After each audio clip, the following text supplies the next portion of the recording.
Noting the last cruise call on March 16, 2020, there has been minimal activity at Port Castries. The announcement of St. Lucia's preparation for resumption of operation within the cruise sector in mid-July has been noted by ancillary service providers, who state that stagnation of cruise activity over the last 12 months have left them cash-strapped but optimistic.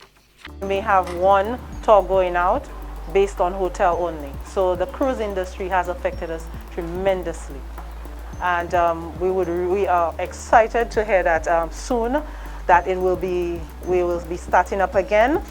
I think it's going to be a great thing for us here because a lot of St. Lucians, including myself and the persons I work with, this is what we do. We are beyond elated, and everyone is anticipating that as soon as this happens, things are not necessarily going to return to normalcy, but at a minimum, we are going to find ourselves creeping towards that. So we are excited. The last few months feels like an entire year, was indeed a challenge.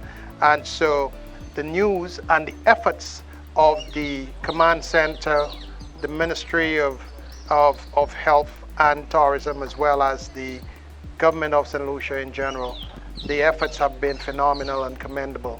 We lost a lot of our business that normally came in during the period, especially during the winter months, where it's our busiest period. But it has a significant impact on everybody, including Cox and Company, and a lot of people who benefit from the cruise industry as well. And we hope that things will turn around, and I'm very confident that the future looks strong for the industry, and we should see cruise ships returning during the summer, and then the winter season will pick up. From all indications, next year is looking to be a fairly strong year, and 2023 is going to be an even stronger year for the cruise industry. Taxi drivers, although certified for operation, have had little to no income over the months, expressing what seeing a vessel return to Port Castries would be like. I'm indeed elated to hear the return of the cruise sector.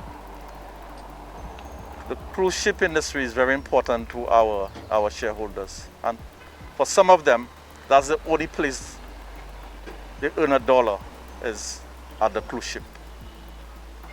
And I think you would understand how difficult it has been for the past year.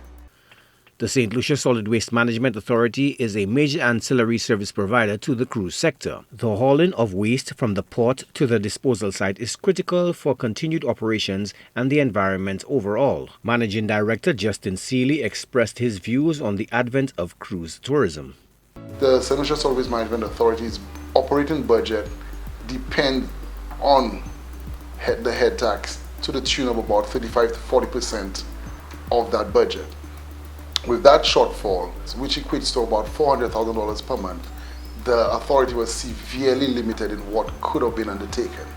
This resulted in lack of remediating of illegal dumps, removal of derelict vehicles, and other activities like that. With the reopening of the cruise industry, these activities could be undertaken again. With Celebrity Millennium scheduled to make her initial voyage of the season in mid-July, a committee has been established to chart the way forward in welcoming the return of cruise tourism and minimizing any possible risk of COVID-19 to local communities. It must be noted that the health and safety of the nation is of paramount interest and that cruise visitors will not be permitted to certified sites and attractions on the days designated for locals and on-island guests to proactively avoid commingling. With the cruise sector impacted, thousands of jobs have been compromised. Consultation commenced last week with positive input from the Vendors Association and will continue with all subsectors. Joachim Duplessis, HDS News Force.